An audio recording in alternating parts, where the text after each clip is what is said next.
Good morning, student. I am your teacher Kapil Baba. Subject Utilization of Electrical Energy. Chapter Electric Traction. This is our sixth chapter. ਬੇਟਾ ਇਸ ਦੇ ਵਿੱਚ ਆਪਾਂ discuss ਕਰਨ ਜਾ ਰਹੇ ਹਾਂ ਵੀ ਆਪਣੇ ਕੋਲ ਜਿਹੜੇ ਵੀ ਇਲੈਕਟ੍ਰਿਕ ਟਰੈਕਸ਼ਨ ਸਿਸਟਮ ਹੈ ਉਹ ਉਹਨਾਂ ਦੀ ਵਰਕਿੰਗ ਕਿਸ ਤਰ੍ਹਾਂ ਹੈ, ਤਾਂ ਉਹਦੇ ਵਿੱਚ ਕੀ ਉਹਦੀ ਐਡਵਾਂਟੇਜ ਹੈ, ਡਿਸਐਡਵਾਂਟੇਜ ਹੈ, ਕੀ ਮਤਲਬ ਉਹ ਕਿਸ ਤਰ੍ਹਾਂ ਵਰਕ ਕਰਦਾ ਹੈ, ਕਿਹੜੀ ਅਸੈਸਰੀਜ਼ ਇਕਵਿਪਮੈਂਟ ਉਹਦੇ ਨਾਲ ਕਨੈਕਟਿਡ ਹੈਗੀ ਹੈ, ਇਹ ਸਾਰਾ ਆਪਾਂ ਇਸ ਚੈਪਟਰ ਦੇ ਵਿੱਚ ਪੜ੍ਹਨਾ। ਠੀਕ ਹੈ, ਸਭ ਤੋਂ ਪਹਿਲਾਂ ਤੁਸੀਂ ਜਾਣਦੇ ਹੋ ਆਪਣੇ ਇੰਡੀਆ ਦੇ ਵਿੱਚ ਸਟੀਮ ਇੰਜਨ ਚੱਲਦੇ ਸੀ। ਠੀਕ ਹੈ, ਫਿਰ ਕੋਲ ਇੰਜਨ ਆ ਗਏ, ਉਸ ਤੋਂ ਬਾਅਦ ਆਪਣੇ ਕੋਲ ਇਲੈਕਟ੍ਰਿਕ ਟਰੈਕਸ਼ਨ ਸਿਸਟਮ ਆ ਗਏ। ਠੀਕ ਹੈ, ਜਿਹੜੇ ਆਪਣੇ ਕੋਲ ਇਲੈਕਟ੍ਰੀਕਲ ਸਿਸਟਮ ਨਾਲ ਚੱਲਦੇ। ਸੋ ਇਸ ਕਰਕੇ ਐਡਵਾਂਸਮੈਂਟ ਇਸ ਟਰੈਕਸ਼ਨ ਸਿਸਟਮ ਦੇ ਵਿੱਚ ਹੋ ਰਹੀ ਹੈ। ਤਾਂ ਇਸ ਚੈਪਟਰ ਦੇ ਵਿੱਚ ਆਪਾਂ ਜਿਹੜਾ ਨਿਊ ਟੈਕਨੀਕ ਹੈ ਜਿਹੜੀ ਇਲੈਕਟ੍ਰਿਕ ਟਰੈਕਸ਼ਨ ਹੈ ਉਹ ਇਸ ਦੇ ਵਿੱਚ ਆਪਾਂ ਪੜ੍ਹਨ ਜਾ ਰਹੇ ਹਾਂ। ਸਭ ਤੋਂ ਪਹਿਲਾਂ ਬੇਟਾ ਇਹਦਾ ਮੀਨਿੰਗ ਤੁਹਾਨੂੰ ਪਤਾ ਹੋਣਾ ਚਾਹੀਦਾ ਵੀ what is the meaning of electric traction. ਕੋਈ ਵੀ ਜਿਹੜੀ ਲੋਕੋਮੋਟਿਵ ਹੈ, ਟ੍ਰੇਨ ਹੈ, ਉਹ ਅਗਰ ਉਹਦੀ ਡਰਾਈਵਿੰਗ ਫੋਰਸ ਕਿਸੇ ਇਲੈਕਟ੍ਰਿਕ ਮੋਟਰਸ ਦੇ ਨਾਲ ਹੈ, ਕਨੈਕਟਿਡ ਹੈ, ਮਤਲਬ ਜਿਹੜੇ ਉਹਦੇ ਵੀਲਸ ਨੇ ਇਲੈਕਟ੍ਰੀਕਲ ਸਿਸਟਮ ਦੇ ਨਾਲ ਕਨੈਕਟਿਡ ਹੈ, ਤਾਂ ਉਹ ਇਲੈਕਟ੍ਰੀਕਲ ਸਿਸਟਮ ਦੇ ਨਾਲ ਹੀ ਚੱਲਦੇ ਨੇ, ਤਾਂ ਉਸ ਦਾ ਮਤਲਬ ਉਸ ਨੂੰ ਆਪਾਂ ਬੋਲਦੇ ਇਲੈਕਟ੍ਰਿਕ ਟਰੈਕਸ਼ਨ। ਠੀਕ ਹੈ, ਤਾਂ ਇਹਦੀ ਡੈਫੀਨੇਸ਼ਨ ਕੀ ਹੈ? Electric traction means a locomotive in ਵਿਚ ਜਿਹੜੀ ਡਰਾਈਵਿੰਗ ਫੋਰਸ ਹੈ is obtained from electrical motors. So electrical motors ਕਿਹਦੇ ਨਾਲ ਚੱਲੇਗੀ? ਇਲੈਕਟ੍ਰੀਕਲ ਸਪਲਾਈ ਨਾਲ। ਠੀਕ ਹੈ, so the electrical energy required for this purpose ਆਪਾਂ ਨੂੰ ਕਿੱਥੋਂ ਮਿਲਦੀ ਹੈ? Is obtained from overhead distribution system. ਜਿਹੜਾ ਆਪਣੇ ਕੋਲ ਓਵਰਹੈਡ ਸਿਸਟਮ ਤੁਸੀਂ ਦੇਖੋ ਟ੍ਰੇਨਸ ਦੇ ਉੱਪਰ ਇੱਕ ਓਵਰਹੈਡ ਲਾਈਨਸ ਜਾ ਰਹੀਆਂ ਨੇ, ਉਹਨਾਂ ਦੇ ਉੱਤੋਂ ਆਪਾਂ ਇਲੈਕਟ੍ਰੀਕਲ ਐਨਰਜੀ ਉਹਨਾਂ ਤੋਂ ਆਪਾਂ ਲੈਂਦੇ ਹਾਂ, ਤਾਂ ਉਸ ਤੋਂ ਬਾਅਦ ਆਪਾਂ ਇਸ ਦੇ ਜਿਹੜੇ ਵੀਲਸ ਨੇ ਉਹਨਾਂ ਨੂੰ ਚਲਾਉਂਦੇ ਹਾਂ। ਠੀਕ ਹੈ, ਵਿਚ ਇਜ਼ ਫੈਡ, ਜਿਹੜੀ ਸਪਲਾਈ ਹੈ ਉਹ ਫੈਡ ਕੀਤੀ ਜਾਂਦੀ ਹੈ at suitable places from power station ਔਰ ਸਬ ਸਟੇਸ਼ਨ ਤੋਂ। ਜਿਹੜੀ ਉਹਨਾਂ ਨੂੰ ਓਵਰਹੈਡ ਲਾਈਨਸ ਨੂੰ ਜਿਹੜੀ ਸਪਲਾਈ ਆ ਰਹੀ ਹੈ ਉਹ ਕਿੱਥੋਂ ਆ ਰਹੀ ਹੈ? ਪਾਵਰ ਸਟੇਸ਼ਨ ਅਤੇ ਸਬ ਸਟੇਸ਼ਨ ਦੇ ਵਿੱਚ। ਠੀਕ ਹੈ, ਤੋ ਬੇਟਾ ਇਹਦੇ ਵਾਸਤੇ ਜਿਹੜੀ ਰਿਕੁਆਇਰਮੈਂਟ ਹੈ ਉਹ ਕੀ ਚਾਹੀਦੀ ਹੈ ਇਲੈਕਟ੍ਰਿਕ ਟਰੈਕਸ਼ਨ ਨੂੰ ਚਲਾਉਣ ਵਾਸਤੇ? ਸਭ ਤੋਂ ਪਹਿਲਾਂ ਕੀ ਹੈ? Tractive effort should be maximum at the time of starting to pick up the heavy load and to get the rapid acceleration. ਦੇਖੋ ਸਟਾਰਟਿੰਗ ਦੇ ਵਿੱਚ ਆਪਣੇ ਕੋਲ ਜਿਹੜਾ ਟ੍ਰੇਨ ਹੈ ਉਹਦੇ ਵੀਲਸ ਜਿਹੜੇ ਹੈ ਉਹ ਬਿਲਕੁਲ ਰੁਕੇ ਹੋਏ ਹੈ, ਉਹਦੇ ਉੱਪਰ ਜਿਹੜੀ ਪੈਸੰਜਰਸ ਹੈਗੇ ਉਹਨਾਂ ਦਾ ਲੋਡ ਵੀ ਹੈਗਾ, ਕੁਛ ਲਗੇਜ ਆਪਾਂ ਰੱਖਿਆ ਹੋਇਆ, ਕਿੰਨਾ ਲੋਡ ਜ਼ਿਆਦਾ ਸਟਾਰਟਿੰਗ ਦੇ ਵਿੱਚ ਕਿੰਨਾ ਜ਼ਿਆਦਾ ਲੋਡ ਹੈ। ਸੋ ਸਟਾਰਟਿੰਗ ਦੇ ਵਿੱਚ ਆਪਾਂ ਨੂੰ ਚਲਾਉਣ ਵਾਸਤੇ ਜ਼ਿਆਦਾ ਟੋਰਕ ਦੀ ਜ਼ਰੂਰਤ ਹੈ, ਕਿਉਂਕਿ ਆਪਣੇ ਜਿਹੜੇ ਵੀਲਸ ਨੇ ਤਾਂ ਹੀ ਚੱਲਣਗੇ ਅਗਰ ਆਪਣੇ ਕੋਲ ਹਾਈ ਟੋਰਕ ਹੈ ਸਟਾਰਟਿੰਗ। ਠੀਕ ਹੈ, ਸੋ ਉਹਦੇ ਵਾਸਤੇ ਆਪਣੇ ਕੋਲ ਜਿਹੜੀ ਬੈਸਟ ਮੋਟਰਸ ਨੇ ਆਪਾਂ ਉਹ ਫਿੱਟ ਕਰਨੀਆਂ ਨੇ। ਠੀਕ ਹੈ, ਜਿਹੜੀ ਵੀਲਸ ਦੇ ਨਾਲ ਉਹ ਵਾਲੀ ਮੋਟਰਸ ਫਿੱਟ ਕਰਨੀਆਂ ਨੇ ਜਿਨ੍ਹਾਂ ਦੀ ਸਟਾਰਟਿੰਗ ਟੋਰਕ ਜ਼ਿਆਦਾ। ਸੋ ਉਹਦੇ ਵਾਸਤੇ ਕੀ ਹੈ ਆਪਣੇ ਕੋਲ? ਆਪਾਂ ਨੂੰ ਪਤਾ DC ਸੀਰੀਜ਼ ਮੋਟਰ ਜਿਨ੍ਹਾਂ ਦੀ ਸਟਾਰਟਿੰਗ ਟੋਰਕ ਬਹੁਤ ਜ਼ਿਆਦਾ। ਸੋ ਸਟਾਰਟਿੰਗ ਦੇ ਵਿੱਚ ਆਪਣੇ ਕੋਲ ਕਿੰਨਾ ਜ਼ਿਆਦਾ ਲੋਡ ਹੈ, ਲਗੇਜ ਦਾ ਲੋਡ ਹੈ, ਪੈਸੰਜਰ ਦਾ ਲੋਡ ਹੈ, ਆਪਣੇ ਕੋਲ ਜਿਹੜੀ ਟ੍ਰੇਨ ਹੈ ਉਹਦਾ ਆਪਣਾ ਇੰਟਰਨਲ ਲੋਡ ਕਿੰਨਾ ਜ਼ਿਆਦਾ। ਸੋ ਸਾਰੀ ਚੀਜ਼ ਨੂੰ ਮਤਲਬ ਚਲਾਉਣ ਵਾਸਤੇ ਆਪਣੇ ਕੋਲ ਸਟਾਰਟਿੰਗ ਟੋਰਕ ਜ਼ਿਆਦਾ ਚਾਹੀਦੀ ਹੈ, ਤਾਂ ਉਸ ਕਰਕੇ ਆਪਣੇ ਕੋਲ ਰੈਪਿਡ ਐਸਲਰੇਸ਼ਨ ਚਾਹੀਦੀ ਹੈ। ਸੈਕਿੰਡ ਕੀ ਹੈ? Equipment should be capable of overload for the short period. ਜਿਹੜੇ ਇਕਵਿਪਮੈਂਟ ਆਪਾਂ ਯੂਜ਼ ਕਰਨੇ ਆ ਉਹ ਇਸ ਤਰ੍ਹਾਂ ਦੇ ਲਗਾਉਣੇ ਚਾਹੀਦੇ, ਕਿਉਂਕਿ ਓਵਰਲੋਡ ਅਗਰ ਸਿਸਟਮ ਹੋ ਜਾਵੇ ਤਾਂ ਕੁਛ ਟਾਈਮ ਪੀਰੀਅਡ ਵਾਸਤੇ ਉਹਨੂੰ ਕੈਪੇਬਲ ਕਰ ਸਕਣ। ਠੀਕ ਹੈ, ਥਰਡ ਕੀ ਹੈ? Wear cost on track should be minimum. ਜਿਹੜੇ ਉਸਦੇ ਟੁੱਟ ਭੱਜ ਹੈ ਉਸ ਟਰੈਕ ਦੇ ਉੱਪਰ ਉਹ ਬਹੁਤ ਘੱਟ ਹੋਣੀ ਚਾਹੀਦੀ ਹੈ। Braking should be possible without excessive wear on brake shoes and if possible the braking energy should be regenerated and return back to the lines. ਦੇਖੋ ਬ੍ਰੇਕਿੰਗ ਆਪਣੇ ਕੋਲ ਅਲੱਗ-ਅਲੱਗ ਤਰ੍ਹਾਂ ਦੀ ਹੁੰਦੀ ਹੈ। ਪਹਿਲਾਂ ਆਪਣੇ ਕੋਲ ਬ੍ਰੇਕ ਸੀ ਮਕੈਨੀਕਲ ਬ੍ਰੇਕਿੰਗ ਸੀ, ਉਸ ਦਿਨ ਆਪਾਂ ਪੈਡਲਸ ਦੇ ਨਾਲ ਬ੍ਰੇਕ ਲਗਾਉਂਦੇ ਹਾਂ ਜਿਸ ਤਰ੍ਹਾਂ ਆਪਾਂ ਕਾਰ ਦੇ ਵਿੱਚ ਲਗਾਉਂਦੇ ਹਾਂ। ਤਾਂ ਇਹਦੇ ਵਿੱਚ ਆਪਣਾ ਕੀ ਹੈ? ਬ੍ਰੇਕਿੰਗ ਸਿਸਟਮ ਅਲੱਗ ਤਰ੍ਹਾਂ ਦਾ। ਆਪਾਂ ਮੋਟਰਸ ਨੂੰ ਹੀ ਇਸ ਹਿਸਾਬ ਨਾਲ ਉਹਨੂੰ ਸਪਲਾਈ ਦੇਣੀ ਹੈ ਤਾਂ ਕਿ ਮੋਟਰ ਵੀ ਆਪਣੇ ਆਪ ਹੀ ਆਪਣੇ ਕੋਲ ਇੱਕ ਬ੍ਰੇਕਸ ਦੀ ਤਰ੍ਹਾਂ ਕੰਮ ਕਰੇ। ਉਹਦੀ ਡਾਇਰੈਕਸ਼ਨ ਰਿਵਰਸ ਕਰ ਦਾਂਗੇ ਜਾਂ ਉਹਦੇ ਨਾਲ ਕੁਛ ਹੋਰ ਇਕਵਿਪਮੈਂਟ ਮਤਲਬ ਜੋੜ ਦਾਂਗੇ ਤਾਂ ਕਿ ਜਿਹੜੀ ਮੋਟਰ ਹੈ ਉਹਦੀ ਸਪੀਡ ਹੌਲੀ ਘੱਟ ਜੇ। ਠੀਕ ਹੈ, ਤਾਂ ਉਹਨੂੰ ਆਪਾਂ ਐਜ਼ ਏ ਯੂਜ਼ ਕਰਾਂਗੇ ਬ੍ਰੇਕਿੰਗ ਸਿਸਟਮ ਦੇ ਵਿੱਚ। ਠੀਕ ਹੈ, ਕੁਛ ਇਸ ਤਰ੍ਹਾਂ ਦਾ ਆ ਜਾਂਦਾ। ਰੀਜਨਰੇਟਿਵ ਬ੍ਰੇਕਿੰਗ ਕਰ ਸਕਦੇ ਹਾਂ ਰੀਜਨਰੇਟਿਵ ਬ੍ਰੇਕਿੰਗ 'ਚ ਕੀ ਹੈ, ਜਿਸ ਤਰ੍ਹਾਂ ਆਪਾਂ ਬ੍ਰੇਕ ਲਗਾਉਂਦੇ ਹਾਂ ਉਸ ਤੋਂ ਬਾਅਦ ਵੀ એનર્ਜੀ ਆਪਣੇ ਕੋਲ ਪ੍ਰੋਡਿਊਸ ਹੁੰਦੀ ਹੈ, ਰਿਲੀਜ਼ ਹੁੰਦੀ ਹੈ। ਉਹ એનર્ਜੀ ਆਪਾਂ ਦੁਬਾਰਾ ਜਿਹੜੀ એનર્ਜੀ ਆਪਾਂ ਯੂਜ਼ ਕੀਤੀ ਹੁੰਦੀ ਟ੍ਰੇਨ ਚਲਾਉਣ ਵਾਸਤੇ, ਤਾਂ ਜਦੋਂ ਆਪਾਂ ਰੀਜਨਰੇਟਿਵ ਬ੍ਰੇਕਿੰਗ ਲਗਾਉਂਦੇ ਹਾਂ ਤਾਂ ਉਹ ਜਿਹੜੀ એનર્ਜੀ ਆਪਣੇ ਕੋਲ ਉਸ ਟਾਈਮ ਆਏਗੀ ਤਾਂ ਉਹ ਆਪਾਂ ਦੁਬਾਰਾ ਵਾਪਸ ਸਿਸਟਮ ਨੂੰ ਰਿਟਰਨ ਕਰ ਦਾਂਗੇ, ਤਾਂ ਉਹਨੂੰ ਉਸਨੂੰ ਬੋਲਦੇ ਆਪਾਂ ਰੀਜਨਰੇਟਿਵ ਬ੍ਰੇਕਿੰਗ। ਸੋ ਇਹਦੇ ਵਿੱਚ ਤੁਸੀਂ ਲਿਖੋ, ਇਹ ਅੱਗੇ ਸਾਰਾ ਟੋਪਿਕ ਹੈ ਇੱਕ ਬ੍ਰੇਕਿੰਗ ਦਾ, ਉਹ ਆਪਾਂ ਅਲੱਗ ਤੋਂ ਡਿਸਕਸ ਕਰਾਂਗੇ, ਠੀਕ ਹੈ। 5th ਪੁਆਇੰਟ ਆਪਣੇ ਕੋਲ speed control should be convenient, ਵੀ ਜਿਹੜੀ ਸਪੀਡ ਆਪਾਂ ਕੰਟਰੋਲ ਕਰਨੀ ਹੈ ਉਹ ਕਨਵੀਨੀਅੰਟ ਹੋਣੀ ਚਾਹੀਦੀ ਹੈ। ਇਹ ਨਹੀਂ ਵੀ ਆਪਾਂ ਇੱਕੋ ਦਮ ਬ੍ਰੇਕ ਲਗਾਤੀ, ਕੋਈ ਮਤਲਬ ਆਪਣੇ ਕੋਲ ਵੇਅਰ ਐਂਡ ਟੇਅਰ ਪਾਰਟਸ ज़्यादा हो जाए ट्रेन से, ठीक है। सो ये कन्वीनियंट चाहिए। 6th पॉइंट है equipment should be self contained and able to run on any route, भी ਜਿਹੜੇ ਇਕੁਇਪਮੈਂਟ ਆਪਾਂ ਟ੍ਰੇਨ ਦੇ ਵਿੱਚ ਲਗਾਏ ਹੈ ਉਹ ਇਹ ਨਹੀਂ ਵੀ ਸਿਰਫ ਸਪੈਸ਼ਲ ਰੂਟ ਵਾਸਤੇ ਹੀ ਹੈ, ਉਹ ਹਰ ਰੂਟ ਦੇ ਉੱਪਰ ਕੈਪੇਬਲ ਹੋਣੇ ਚਾਹੀਦੇ ਹੈ। ਨੈਕਸਟ ਕੀ ਹੈ ਇਹਦੀ ਐਡਵਾਂਟੇਜ ਐਂਡ ਡਿਸਐਡਵਾਂਟੇਜ, ਜਿਹੜਾ ਇਲੈਕਟ੍ਰਿਕ ਟਰੈਕਸ਼ਨ ਸਿਸਟਮ ਆਪਾਂ ਉਹਦੀ ਸਟਾਰਟਿੰਗ ਦੇ ਵਿੱਚ ਆਪਾਂ ਨੂੰ ਐਡਵਾਂਟੇਜ ਜਾਂ ਡਿਸਐਡਵਾਂਟੇਜ ਵੀ ਪਤਾ ਹੋਣੀ ਚਾਹੀਦੀ ਹੈ। ਸਭ ਤੋਂ ਪਹਿਲਾਂ ਆਪਾਂ ਇਹਦੀ ਐਡਵਾਂਟੇਜਸ ਕੀ ਹੈ, ਮੋਸਟ ਕਲੀਨ ਸਿਸਟਮ ਹੈ ਟਰੈਕਸ਼ਨ ਸਿਸਟਮ ਦਾ। ਇਹਦੇ ਵਿੱਚ ਕੋਈ ਵੀ ਦੇਖੋ ਪੋਲਿਊਸ਼ਨ ਨਹੀਂ ਹੈ, ਠੀਕ ਹੈ, ਕੋਈ ਵੀ ਕਿਸੇ ਚੀਜ਼ ਦੀ ਕੰਜ਼ੰਪਸ਼ਨ ਨਹੀਂ ਹੈ, ਠੀਕ ਹੈ, ਕੋਈ ਫਿਊਲ ਦੀ ਕੰਜ਼ੰਪਸ਼ਨ ਨਹੀਂ ਹੈ, ਇਸ ਕਰਕੇ ਇਹਦਾ ਕੋਈ ਵੀ ਮਤਲਬ ਐਨਵਾਇਰਨਮੈਂਟ ਨੂੰ ਨੁਕਸਾਨ ਨਹੀਂ ਹੈਗਾ। ਸੈਕਿੰਡ ਕੀ ਹੈ, it is the only suitable method for underground railways due to absence of smoke, dust and fumes। ਦੇਖੋ ਮਤਲਬ ਇਹ ਵੈਸੇ ਤਾਂ ਅੰਡਰਗਰਾਊਂਡ ਰੇਲਵੇਜ਼ ਜਿਹੜੀ ਆਪਣੇ ਕੋਲ ਮੈਟਰੋਸ ਟ੍ਰੇਨਸ ਚੱਲਦੀਆਂ ਨੇ ਉਹਦੇ ਵਾਸਤੇ ਵੀ ਬਿਲਕੁਲ ਬੈਸਟ ਮੈਥਡ ਹੈਗਾ। ਥਰਡ ਕੀ ਹੈ, electric trains pick up speed very quickly and braking can also be applied over a short distance. ਹੁਣ ਦੇਖੋ ਜਿਹੜੀ ਇਹ ਆਪਣੇ ਕੋਲ ਮੈਟਰੋ ਟ੍ਰੇਨ ਹੈ, 1-2 ਕਿਲੋਮੀਟਰ ਬਾਅਦ ਆਪਣੇ ਕੋਲ ਸਟੇਸ਼ਨ ਆਉਂਦੇ ਆ, ਤਾਂ ਸਪੀਡ ਵੀ ਇੱਕੋ ਦਮ ਉਹ ਕੁਇਕਲੀ ਉਹਨੇ ਗੇਨ ਕਰ ਲੈਣੀ ਹੈ, ਤਾਂ ਉਸ ਤੋਂ ਬਾਅਦ ਬ੍ਰੇਕਿੰਗ ਵੀ ਉਸ ਹਿਸਾਬ ਨਾਲ ਅਪਲਾਈ ਹੋ ਜਾਣੀ, ਥੋੜ੍ਹੇ ਡਿਸਟੈਂਸ ਤੋਂ ਬਾਅਦ ਚਾਹੇ ਆਪਾਂ ਬ੍ਰੇਕ ਲਗਾ ਦਈਏ।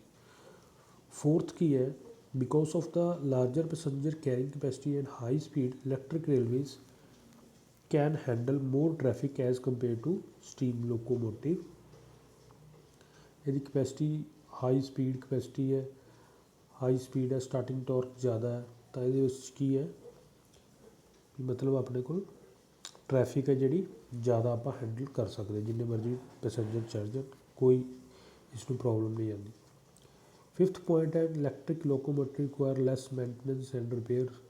ਇਹ ਦੇਖੋ ਆਪਣੇ ਕੋਲ ਸਿਰਫ ਮੋਟਰਸ ਨੇ ਜਿਨ੍ਹਾਂ ਦੀ ਆਪਾਂ ਰਿਪੇਅਰ ਕਰਨੀ ਹੈ, ਬਾਕੀ ਸਾਰਾ ਕੁਝ ਸਿਸਟਮ ਆਪਣੇ ਕੋਲ ਸਰਕਟ ਬ੍ਰੇਕਰ ਹੈ, ਟ੍ਰੈਮ ਬੇਸ ਹੈ, ਉਸ ਤੋਂ ਬਾਅਦ ਟਰਾਂਸਫਾਰਮਰ ਹੈ ਇਹਦੇ ਵਿੱਚ ਲੱਗਿਆ ਹੋਇਆ, ਉਸ ਤੋਂ ਬਾਅਦ ਆਪਣੇ ਕੋਲ ਰੈਕਟੀਫਾਇਰ ਹੈ। ਇਹ ਬੇਟਾ ਕਿਸ ਤਰ੍ਹਾਂ ਸਪੋਜ਼ ਕਰ ਲਓ ਆਪਣੇ ਕੋਲ ਸਪਲਾਈ ਤਾਂ ਜਿਹੜੀ ਉੱਪਰ ਹੈ ਓਵਰਹੈਡ ਲਾਈਨਸ ਤੋਂ ਹੈ, ਏਸੀ ਸਪਲਾਈ ਹੈ, ਅਤੇ ਜਿਹੜੀ ਇਹ ਮੋਟਰ ਆਪਾਂ ਇਹਨਾਂ ਦੇ ਵਿੱਚ ਯੂਜ਼ ਕਰਦੇ ਹਾਂ ਉਹ DC ਸੀਰੀਜ਼ ਮੋਟਰ ਹੈ। ਹੁਣ ਦੇਖੋ ਏਸੀ ਸਪਲਾਈ ਆਪਾਂ ਨੂੰ ਮਿਲ ਰਹੀ ਹੈ, ਬਟ ਆਪਾਂ ਯੂਜ਼ ਕਰ ਰਹੇ ਹਾਂ DC ਸਪਲਾਈ। ਉਸ ਦੇ ਵਿੱਚ ਇੱਕ ਮੈਂ ਤੁਹਾਨੂੰ ਲੈਕਚਰ ਭੇਜਿਆ ਹੋਇਆ ਹੈ YouTube ਦੇ ਉੱਪਰ, ਤੁਸੀਂ ਦੇਖਿਓ। ਇਲੈਕਟ੍ਰਿਕ ਟਰੈਕਸ਼ਨ ਦੇ ਵਿੱਚ ਇਲੈਕਟ੍ਰਿਕ ਲੋਕੋਮੋਟਿਵ ਇਲੈਕਟ੍ਰਿਕ ਟਰੈਕਸ਼ਨ ਦੇ ਟੋਪਿਕ ਆਪਾਂ ਲਗਾਇਆ ਹੋਇਆ। ਉਸ ਦੇ ਵਿੱਚ ਜਿੰਨੇ ਵੀ parts electric traction electric locomotive ਦੇ ਵਿੱਚ ਯੂਜ਼ ਹੁੰਦੇ ਆ, ਹਰ ਇੱਕ ਪਾਰਟਸ ਬਾਰੇ ਸਮਝਾਇਆ ਹੋਇਆ ਵੀ ਕਿਸ ਤਰ੍ਹਾਂ ਆਪਣੇ ਕੋਲ AC ਸਪਲਾਈ ਪਹਿਲਾਂ ਆਪਣੇ ਕੋਲ ਕਰੰਟ ਕਲੈਕਟਰਸ ਦੇ ਵਿੱਚ ਜਾਂਦੀ ਹੈ, ਉਸ ਤੋਂ ਬਾਅਦ ਸਰਕਟ ਬ੍ਰੇਕਰ ਦੇ ਵਿੱਚ ਜਾਂਦੀ ਹੈ, ਉਸ ਤੋਂ ਬਾਅਦ ਆਪਣੇ ਕੋਲ ਟਰਾਂਸਫਾਰਮਰ ਦੇ ਵਿੱਚ ਟਰਾਂਸਫਾਰਮਰ ਹੋ ਕੇ ਉਹ ਸਪਲਾਈ ਸਟੈਪ ਡਾਊਨ ਹੁੰਦੀ ਹੈ। ਉਸ ਤੋਂ ਬਾਅਦ ਆਪਣੇ ਕੋਲ ਰੈਕਟੀਫਾਇਰ ਹੈ, ਰੈਕਟੀਫਾਇਰ ਤੋਂ ਜਿਹੜੀ AC ਸਪਲਾਈ ਹੈ DC ਦੇ ਵਿੱਚ ਕਨਵਰਟ ਹੁੰਦੀ ਹੈ। ਉਸ ਤੋਂ ਬਾਅਦ ਸਮੂਥਰ ਹੈ, ਸਮੂਥਰ ਕੀ ਹੈ ਵੀ ਜੋ ਵੀ ਮਤਲਬ AC ਸਪਲਾਈ ਦੇ ਰਿਪਲ ਫੈਕਟਰ ਹੈਗੇ ਨੇ ਸਾਰੇ ਰਿਮੂਵ ਕਰਕੇ ਪਿਓਰ DC ਸਪਲਾਈ ਆਪਾਂ ਨੂੰ ਚਾਹੀਦੀ ਹੈ, ਉਹ ਆਏਗੀ। ਉਸ ਤੋਂ ਬਾਅਦ ਆਪਣੇ ਕੋਲ ਇਹ ਸਾਰੀ ਜਿਹੜੀ DC ਸਪਲਾਈ ਜਨਰੇਟ ਹੋਗੀ ਤਾਂ DC ਸੀਰੀਜ਼ ਮੋਟਰ ਦੇ ਕੋਲ ਜਾਏਗੀ, ਜਿਹਦੇ ਕਰਕੇ ਆਪਣੇ ਕੋਲ DC ਸੀਰੀਜ਼ ਮੋਟਰ ਚੱਲਣਗੇ, ਠੀਕ ਹੈ। ਉਸ ਤੋਂ ਬਾਅਦ ਬੇਟਾ ਆਪਣੇ ਕੋਲ ਇਹ ਜਿਹੜਾ ਟੋਪਿਕ ਇਲੈਕਟ੍ਰਿਕ ਟਰੈਕਸ਼ਨ ਦਾ, ਇਹਦੇ ਵਿੱਚ ਮੈਂ ਇਲੈਕਟ੍ਰਿਕ ਲੋਕੋਮੋਟਿਵ ਦਾ ਜਿਹੜਾ ਪਾਇਆ ਹੋਇਆ ਲੈਕਚਰ ਪਹਿਲਾਂ YouTube ਦੇ ਉੱਪਰ, ਉਹ ਤੁਸੀਂ ਦੇਖੋ। ਉਹਦੇ ਵਿੱਚ ਤੁਹਾਨੂੰ ਸਾਰੀ ਮਤਲਬ ਪਿਕਚਰ ਕਲੀਅਰ ਹੋ ਜਾਏਗੀ ਵੀ ਕਿਸ ਤਰ੍ਹਾਂ AC ਤੋਂ DC 'ਤੇ ਕਨਵਰਜ਼ਨ ਹੋਣੀ ਹੈ, ਤਾਂ ਕਿਸ ਤਰ੍ਹਾਂ ਆਪਣੀ ਇਹ DC ਸੀਰੀਜ਼ ਮੋਟਰ ਚੱਲਣੀ ਹੈ। ਇਸ ਤੋਂ ਬੇਟਾ ਨੈਕਸਟ ਟੋਪਿਕ ਹੈ, ਇਹਦੇ ਵਿੱਚ there is no danger of plant and equipment has no corrosion fume smoke is produced. ਦੇਖੋ ਕੋਈ ਵੀ ਪਲਾਂਟ ਨੂੰ ਡੇਂਜਰ ਨਹੀਂ ਹੈ, ਕੋਈ ਇਕੁਇਪਮੈਂਟ ਕਿਸੇ ਨੂੰ ਕੋਈ ਕਰੂਜ਼ਰ ਨਹੀਂ ਲੱਗਣ ਵਾਲਾ, ਕੋਈ ਸਮੋਕਿੰਗ ਨਹੀਂ ਪ੍ਰੋਡਿਊਸ ਹੁੰਦੀ, ਠੀਕ ਹੈ। ਇਹ ਸਾਰੀਆਂ ਕੀ ਆਪਣੇ ਕੋਲ ਐਡਵਾਂਟੇਜਿਸ ਹੈ।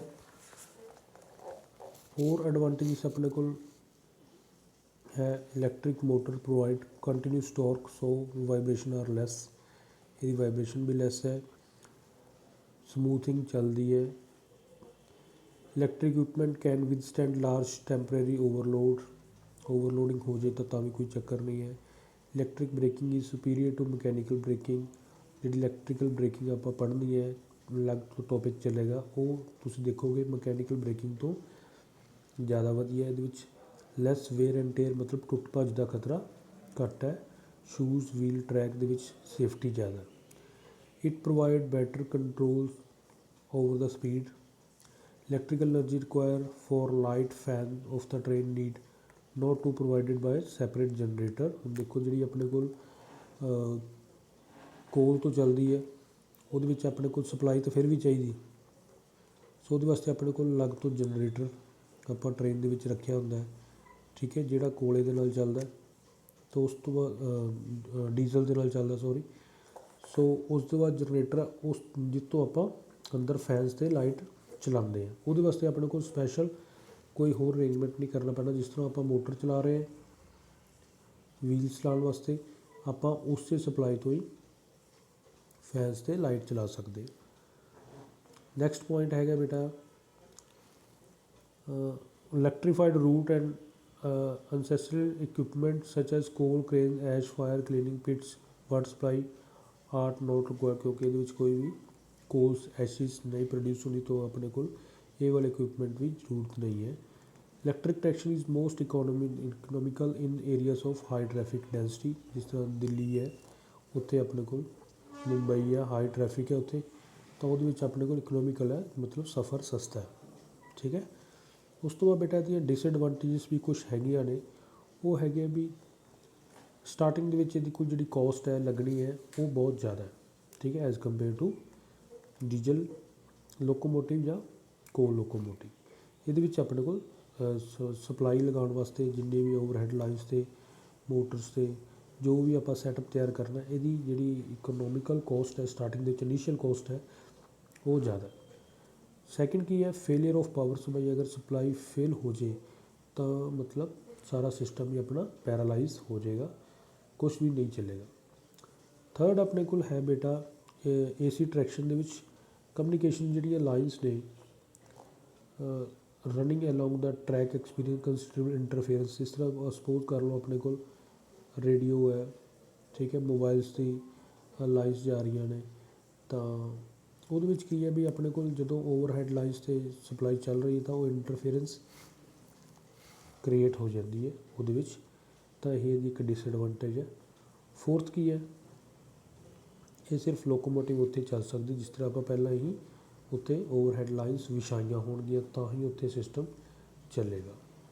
ਅਤੇ ਫਿਫਥ ਕੀ ਹੈ, additional equipment is required for regeneration. ਤਾਂ ਜੇ ਰੀਜਨਰੇਸ਼ਨ ਆਪਾਂ ਕਰਨੀ ਹੈ, ਰੀਜਨਰੇਟਿਵ ਬ੍ਰੇਕਿੰਗ ਲਗਾਉਣੀ ਹੈ, ਤਾਂ ਉਹਦੇ ਵਾਸਤੇ ਆਪਣੇ ਕੋਲ ਅਲੱਗ ਤੋਂ ਇਕੁਇਪਮੈਂਟ ਚਾਹੀਦੇ ਹੈਗੇ। ਨੈਕਸਟ ਬੇਟਾ ਇਹਦੇ ਵਿੱਚ ਕੀ ਹੈ, ਕੰਪੈਰੀਜ਼ਨ AC ਤੋਂ DC ਸਿਸਟਮ। AC ਨਾਲ ਵੀ ਕੁਛ ਸਿਸਟਮ ਚੱਲਦਾ, ਕੁਛ DC ਨਾਲ ਵੀ ਸਿਸਟਮ ਚੱਲਦੇ, ਇਹ ਉਹਦੀ ਕੰਪੈਰੀਜ਼ਨ ਹੈਗਾ। ਇਸ ਦੇ ਵਿੱਚ ਤੁਸੀਂ ਦੇਖੋ ਹਰ ਇੱਕ ਦੀ AC ਸਿਸਟਮ ਦੀ ਮੈਰਿਟਸ ਕੁਛ ਉਹਦੀ ਐਡਵਾਂਟੇਜ ਹੈ, ਕੁਛ ਕੀ ਪਾਸੇ DC ਦੇ ਸਿਸਟਮ ਦੀ ਐਡਵਾਂਟੇਜ ਹੈਗਾ। ਸਭ ਤੋਂ ਪਹਿਲਾਂ ਐਪਲੀਕੇਸ਼ਨ ਦੀ ਆਪਾਂ ਗੱਲ ਕਰ ਲਈਏ ਤਾਂ ਇਹਦੇ ਵਿੱਚ ਕੀ ਹੈ ਵੀ ਜਿਹੜਾ ਲੌਂਗ ਰੂਟ 'ਤੇ AC ਸਿਸਟਮ ਆਪਣੇ ਕੋਲ ਇੰਪਲੋਏ ਹੁੰਦਾ, ਤਾਂ ਜਿੱਥੇ ਆਪਣੇ ਕੋਲ DC ਸਿਸਟਮ ਉਹ ਸਬ ਅਰਬਨ ਏਰੀਆ ਲਾਈਨਸ ਉੱਥੇ ਆਪਾਂ ਯੂਜ਼ ਕਰਦੇ ਵਿੱਚ ਸਪੋਜ਼ ਕਰ ਲਓ ਛੋਟੇ ਥੋੜ੍ਹੀ ਦੂਰੀ ਬਾਅਦ ਜਿਹੜੇ ਸਟੇਸ਼ਨ ਆਉਣਗੇ ਉੱਥੇ ਆਪਾਂ DC ਸਿਸਟਮ, ਜਿਹੜੇ ਲੌਂਗ ਰੂਟ ਉੱਥੇ ਆਪਾਂ AC ਸਿਸਟਮ ਯੂਜ਼ ਕਰਦੇ। ਕੋਸਟ ਜਿਹੜੀ ਸਟਾਰਟਿੰਗ ਦੇ ਵਿੱਚ ਯੂਜ਼ ਹੁੰਦੀ ਹੈ ਡਿਸਟਰੀਬਿਊਸ਼ਨ ਸਿਸਟਮ ਦੇ ਵਿੱਚ, ਉਹ ਆਪਣੇ ਕੋਲ ਜਿਹੜੀ DC ਸਿਸਟਮ ਦੇ ਵਿੱਚ ਕੋਸਟ ਹੈ ਆਪਾਂ DC 'ਚ ਕਨਵਰਟ ਕਰਨਾ ਤਾਂ ਉਹਦੀ ਕੋਸਟ ਜ਼ਿਆਦਾ ਪਏਗੀ। ਅਤੇ AC ਸਿਸਟਮ ਤਾਂ ਆਪਣੇ ਕੋਲ ਪਹਿਲਾਂ ਹੀ ਘੱਟ ਹੈ, ਕਿਉਂਕਿ ਆਪਣੇ ਕੋਲ ਕੰਡਕਟਰ ਤਾਂ ਲਗਾਉਣਾ ਹੀ ਹੈ, ਉਹ ਤਾਂ ਸਿੱਧਾ AC ਪ੍ਰੋਡਿਊਸ ਹੋਏਗਾ। ਤਾਂ ਉਸ ਤੋਂ ਬਾਅਦ ਜੇ DC ਨਾਲ ਪ੍ਰੋਡਿਊਸ ਕਰਨਾ ਤਾਂ ਉਹਨੂੰ ਕਨਵਰਟ ਕਰਨ ਵਾਸਤੇ ਐਕਸਟਰਾ ਤੋਂ ਆਪਣੇ ਕੋਲ ਇਕੁਇਪਮੈਂਟ ਜਿਹੜੇ ਲੱਗੇ ਜਿਹਨਾਂ ਕਰਕੇ ਉਹਨਾਂ ਦਾ ਐਕਸਪੈਂਡੀਚਰ ਹੈ ਉਹ ਜ਼ਿਆਦਾ ਹੋ ਜਾਏਗਾ।